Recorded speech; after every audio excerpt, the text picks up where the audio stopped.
Many Zimbabweans will remember in the first 10 years of President Mugabe's tenure, he was the recipient of an award, together with Ghana's Olowo, as having been at the heart of proper management of the country. Which means, the Zimbabweans here will remember, it was an international award given to President Mugabe and Olowo of Ghana. And one of the areas that was focused on in giving him that award was agriculture, because Zimbabwe was truly the breadbasket of that part of the world. So that, I think, combining with the question that you've asked about what we teach at our institutions, and this is becoming very true. If you look at many African countries, in the early days there was the realization that expertise was critical. So that institutions, if you went to Tanzania, you had institutions that focused on agriculture and technology. In Zambia and in many of these countries, and the laws were informed by policy, law, and then implementation. That hierarchy, that you had to have a policy position. And many countries had these. Of course, we think that they are now new. Now that we talk of vision, we do not know that, in fact, in the first 5 years of our independence, each country was driven by some vision and some policy, and that law was distilled from those policy and strategic positions.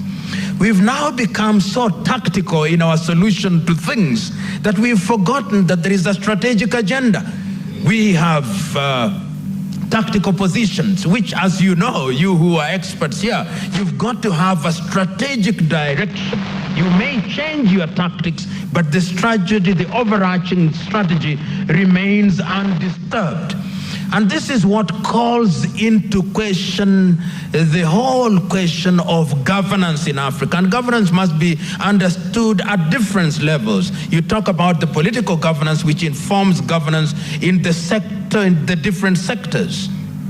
In agriculture, if you look at Kenya, for example, we have all these laws that have been made to deal with the coffee sector, with the tea sector, with the sugar sector. And then, of course, recently we also have these regional protocols. In East African Community, we have them. In SADC, you have them. Then in ECOWAS, you have them. In Central Africa, you have them. And lack of harmony in some of these things.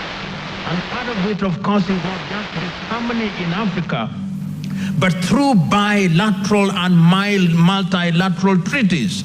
So Africa must also have a clarity of some of the things that we get into. As East Africa, you have a position. Let me take, for example, the position that Kenya has adopted about GMOs. We have a country position on this. What is the East African position on this?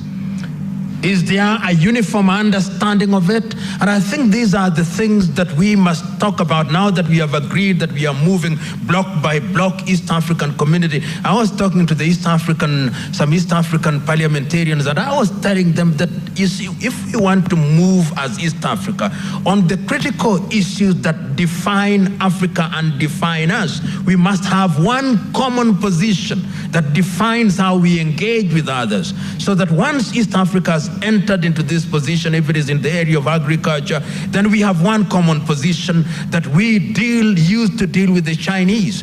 Just to veer off a little, we are now importing fish from China.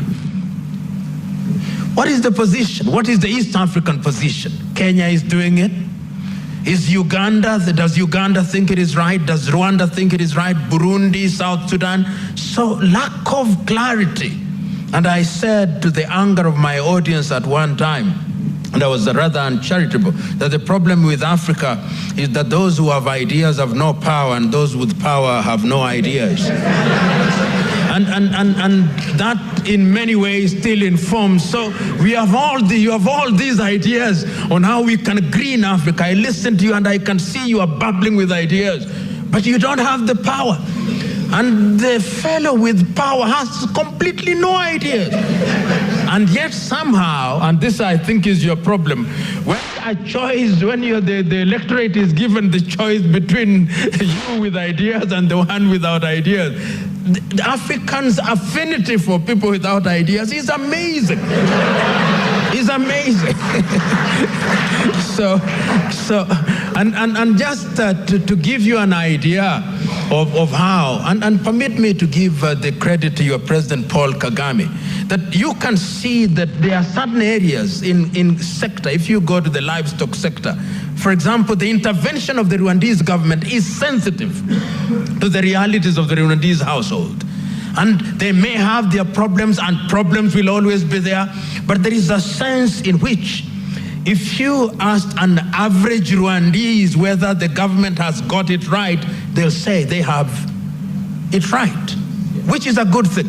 If you look at our government, Kenyan government position on coffee, and you ask your typical coffee grower or tea grower whether our government has got it right, they tell you they don't have an idea. And that is why they are uprooting coffee. So there is a sense in which the government's involvement is quite clear. And that is how I understand the Cameroonian problem with President Biya. There is a sense in which there's... I don't know how to be polite about this. I'm trying to look for a word about there is a sense in which ideas get frozen. You get people in government so that governmental positions are given because people are rewarded rather than people with passion. If you look at the early movement in Africa, the first 5 years in many African countries, the men and women who were given positions in government had some zeal of a missionary kind. If they were in agriculture, there is a sense in which you could see the drive, my people must be liberated from hunger. If you see the education, if you see health, and in some countries it is in fact the institution and structure